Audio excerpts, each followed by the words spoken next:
Good morning class. आज का हमारा टॉपिक है ऑक्सीडेशन ऑफ फैटी एसिड्स, है ना। ऑक्सीडेशन ऑफ फैटी एसिड्स क्या होता है? बेसिकली हम समझ लेते हैं कि फैटी एसिड्स क्या होता है ना। जब लिपिड्स को कन्वर्ट कर दिया जाता है फैट्स में, है ना, तो लिपिड का कन्वर्जन किस में होता है? फैटी एसिड्स में होता है ना। उनको फैट्स में हम कन्वर्ट करते हैं, तो उसका ऑक्सीडेशन होना मतलब उसमें से कुछ मॉलिक्यूल्स का निकल जाना। तो हम देखते हैं कि fatty acids are oxidized by most of the tissues in the body. जो फैटी एसिड्स होते हैं वो बहुत ऑक्सीडाइज्ड होते हैं, बहुत सारे जो मोस्ट टिश्यूज होते हैं बॉडी के उनसे होते हैं। हाउएवर जिसमें ब्रेन, आरबीसी, एड्रेनल, मेड्यूला और जो can not utilize fatty acid for energy requirements, है ना।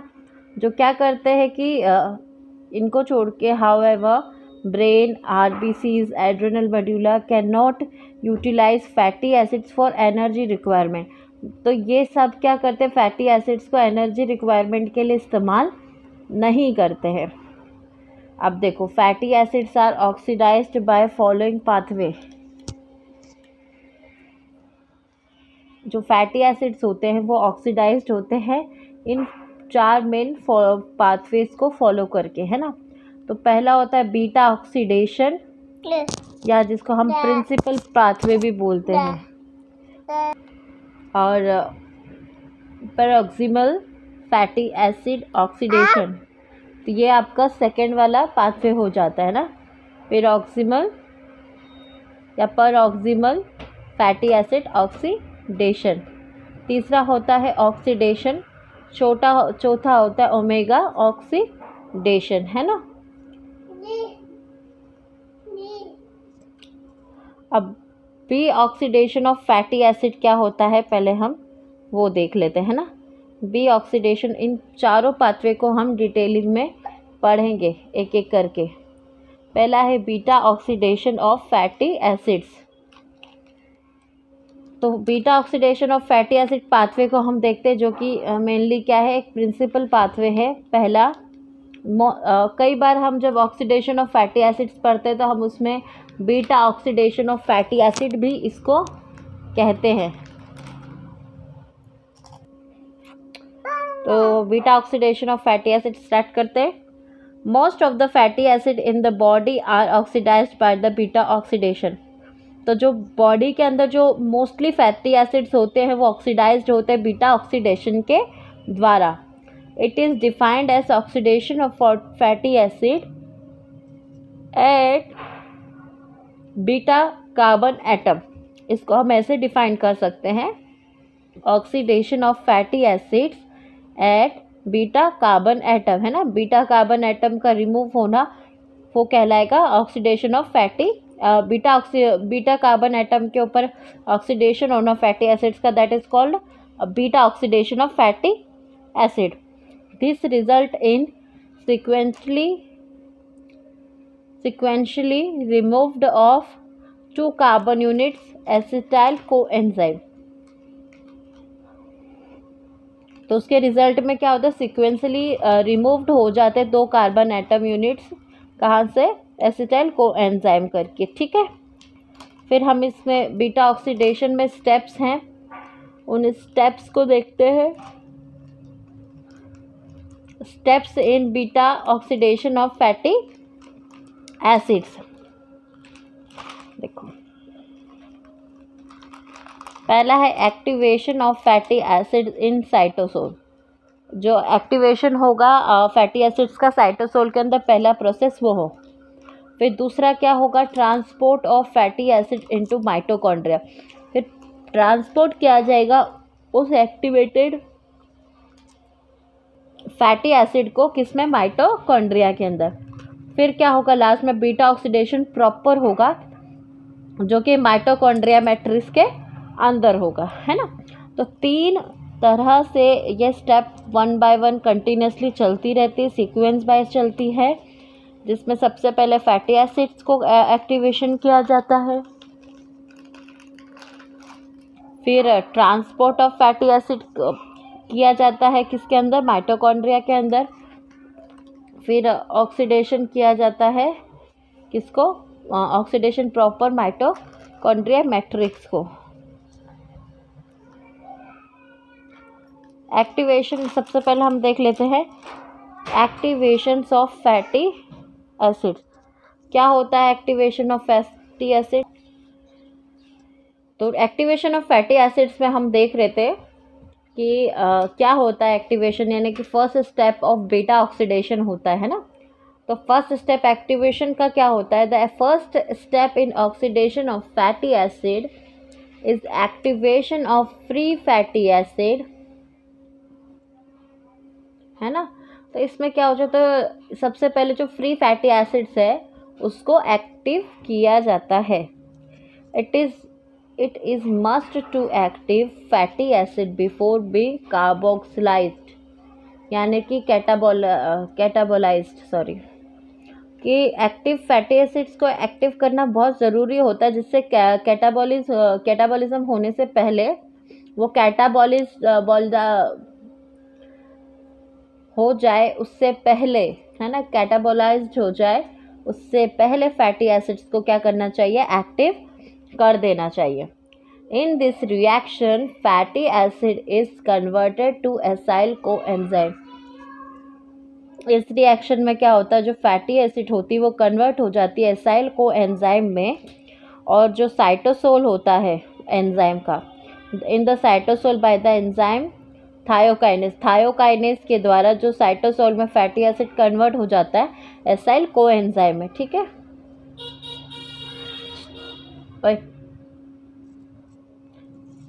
ठीक है। एसाइल कोएंजाइम सिंथेटेज, तो acyl coenzyme synthetase is presence of ATP coenzyme A. तो यहाँ पर क्या होगा, जो थायोकाइनेज है या एसाइल को एंजाइम सीओ कोए सिंथेटेज है, उसकी प्रेजेंस में एटीपी कोएंजाइम ए बनेगा और वो एसाइल कोएंजाइम को बनाएगा। फोर्थ पॉइंट है the reaction occur in 2 steps, ये रिएक्शन 2 स्टेप्स में होती है। फिफ्थ पॉइंट क्या था, 3 different thiokinase have been identified to active long chain, medium chain and short chain fatty acids. जो 3 डिफरेंट टाइप के थायोकाइनेज होते हैं जो आइडेंटिफाइड होते हैं एक्टिव करने के लिए, मतलब कुछ तो लॉन्ग चेन को एक्टिव करेंगे, कुछ मीडियम चेन को करेंगे और कोई शॉर्ट चेन को, फैटी एसिड्स की शॉर्ट चेन को एक्टिव करेंगे। तो इस 3 तरह के डिफरेंट क्या होते हैं, थायोकाइनेज एंजाइम्स होते हैं, जो कि क्या करते हैं, जो फैटी एसिड्स है उनको एक्टिवेट करने का काम करते हैं। देखो ये बीटा ऑक्सीडेशन की साइकिल है, जिसमें जो फैटी एसिड्स है वो एसाइल कोएंजाइम में कन्वर्ट हो रहे हैं ना। ये फैटी एसिड्स का फॉर्मूला है, ठीक है। आप इसमें कोई भी कार्बोक्सिलिक ग्रुप ऐसा अटैच कर सकते हो, समझ कर लो।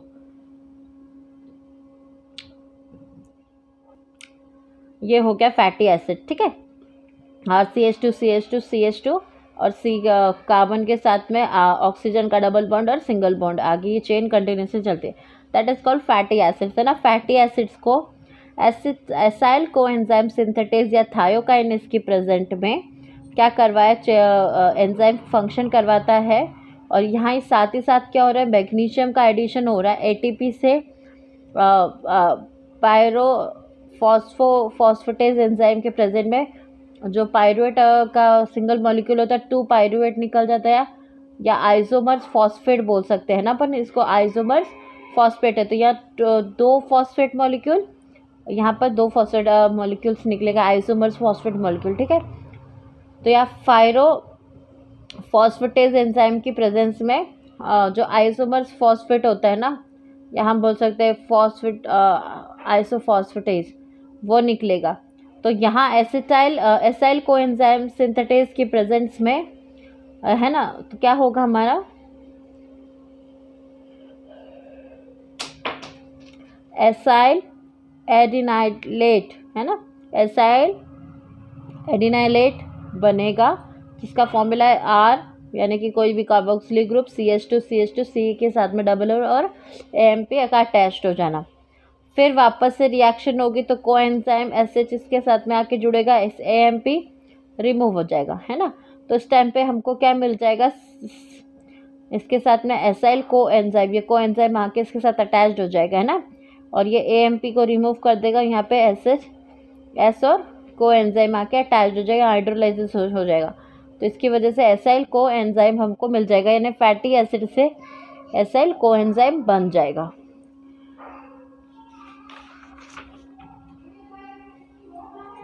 हमने फर्स्ट स्टेप समझ ली है। एक्टिवेशन में क्या होता है, फैटी एसिड को एक्टिवेट किया जाएगा। एज वेल एज हम दूसरी वाली मेथड देखते हैं, स्टेप देखते हैं, जिसमें क्या लिख रखा है, transport of fatty acid into mitochondria, है ना। Transport of acyl coenzyme into mitochondria, यानी एसाइल कोएंजाइम जब एक बार बन गया तो उसको माइटोकॉन्ड्रिया के अंदर ट्रांसफ़र करना होता है। The inner mitochondrial membrane is impermeable to fatty acid, यानी कि जो इनर मेम्ब्रेन होती है वो क्या होती है, इनपर्मिएबल होती है। मतलब कि फैटी एसिड्स के लिए इनपर्मिएबल मतलब कि वो आदान प्रदान नहीं कर सकते, आ जा नहीं सकते बाहर, है ना। तो क्या होता है, स्पेशलाइज्ड कार्निटिन कैरियर होते सिस्टम, है ना। एक स्पेशलाइज्ड कार्निटिन कैरियर सिस्टम होता है जो क्या करता है, देखो, specialized carnitine carrier system operates the transport of activated fatty acid from cytosol to mitochondria. तो साइटोसोल से माइटोकॉन्ड्रिया के अंदर ले जाने के लिए ट्रांसपोर्ट करने के लिए एक स्पेशल कार्निटिन कैरियर सिस्टम होता है जो ऑपरेट करता है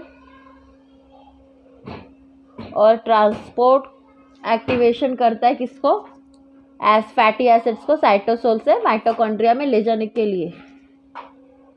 फिर एसाइल ग्रुप जो होता है ना, acyl group of acyl coenzyme is transferred into carnitine by the carnitine acyl transferase first.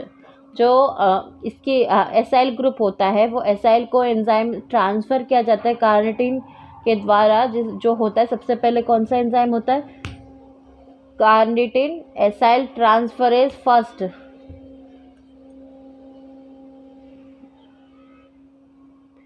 फिर the acyl carnitine is transport across the membrane mitochondria matrix by specific carrier protein. तो acyl carnitine जो होता है वो transport हो जाता है membrane को क्रॉस करके माइटोकॉन्ड्रिया के मैट्रिक्स में चला जाता है, एक स्पेसिफिक कैरियर प्रोटीन का इस्तेमाल करके, ठीक है। तो यहाँ पर कार्निटिन एसाइल ट्रांसफरेज एक एंजाइम हो गया, फर्स्ट एंजाइम ये हो गया जिसको हम CAT फर्स्ट बोल देंगे।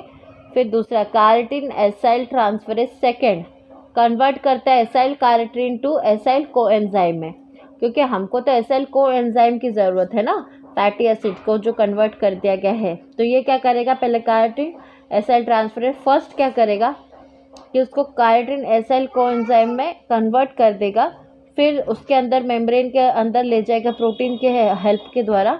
फिर सेकेंड वो क्या करेंगे कि वापस से जो carnitine acyl transferase second enzyme है वो क्या करेगा, एसाइल कार्निटिन को क्या करेगा, एसाइल कोएंजाइम में कन्वर्ट कर देगा। Carnitine is return to a cytosol to reuse. तो कार्निटिन जो होगा वो एक तरीके से प्रोटीन समझ लो, है ना, जो कि कैरी आउट करता है साइटोसोल से माइटोकॉन्ड्रिया के अंदर ट्रांसफ़र करने के लिए किसको, एसिटाइल फैटी एसिड्स को, क्योंकि वो डायरेक्टली उसके अंदर नहीं जा सकते, है ना, माइटोकॉन्ड्रिया के अंदर नहीं जा सकते वो। तो इसको दोबारा इस्तेमाल करने के लिए वो वापस से उसकी पोजीशन पर आ जाता है। हम इसका फ्लो चार्ट देख लेते हैं।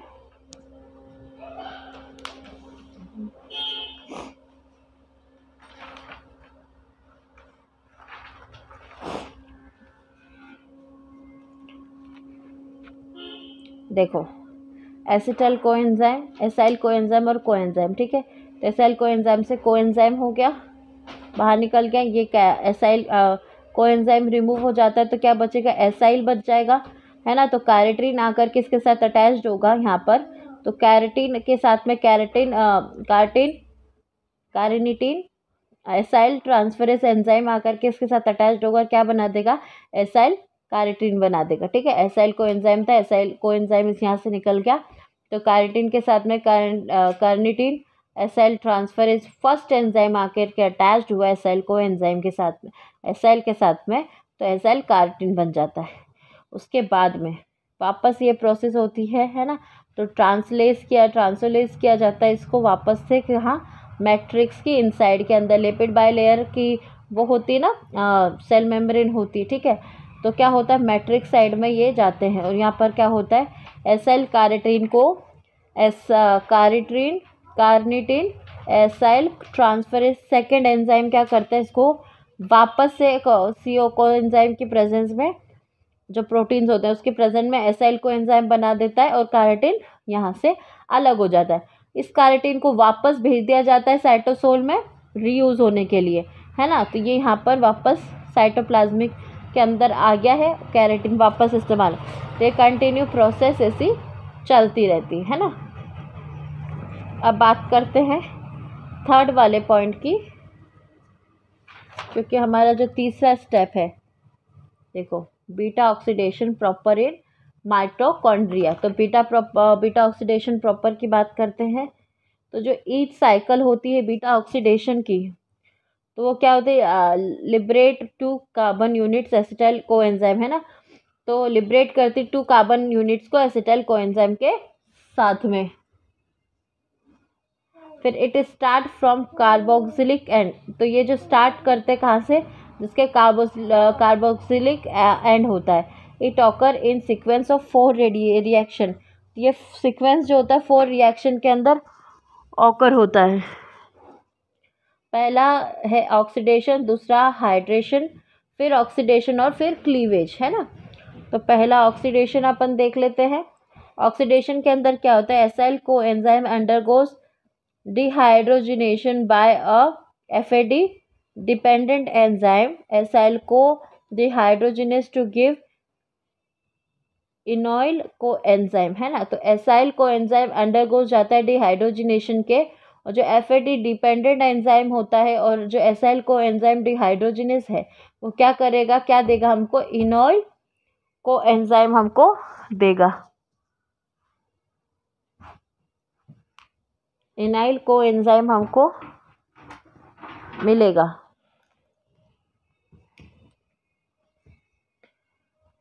फिर आ जाता है हाइड्रेशन। तो जो इनॉल कोएंजाइम है उसको हाइड्रेट किया जाता है, हाइड्रोटेज ब्रिंग्स करता है, हाइड्रोटेज एंजाइम हो गया जो ब्रिंग्स करता है about the hydration about the bubble bond to form hydroxy acyl coenzyme. तो इनॉल कोएंजाइम हाइड्रोटेज जो है वो क्या करता है, हाइड्रेशन करता है, बबल फॉर्म करता है, बॉन्ड फॉर्म करता है, जिससे बीटा हाइड्रोक्सी एसाइल कोएंजाइम हमको मिलता है। तो ऑक्सीडेशन के अंदर क्या हो जाएगा, जो बीटा हाइड्रोक्सी एसाइल कोएंजाइम है उसको ऊपर फंक्शन करेगा डिहाइड्रोजिनेज कैटेलाइजेस, सेकेंड ऑक्सीडेशन होगा और जनरेट क्या होगा, NADP जनरेट होगा। फिर क्लीवेज आ जाता है लास्ट पॉइंट।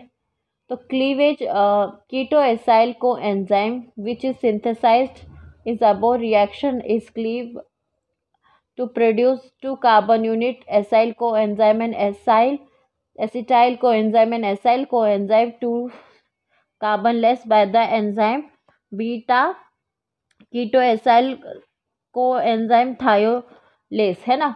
तो जो बीटा कीटोएसाइल कोएंजाइम हो बनता है उसको क्या किया जाता है, जो सिंथेसाइज्ड होगा रिएक्शन की क्लीवेज में और प्रोड्यूस करेगा 2 कार्बन यूनिट्स को।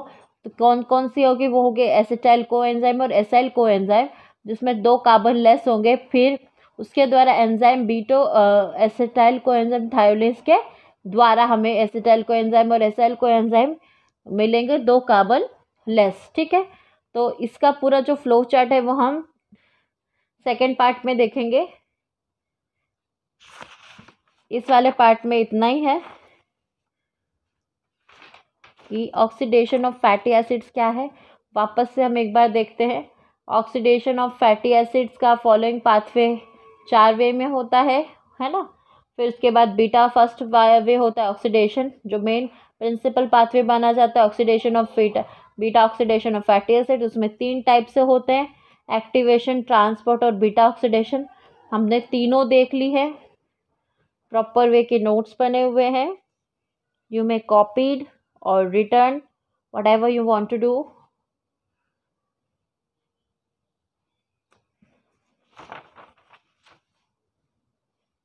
Make sure you have all the stuff that I posted in that days.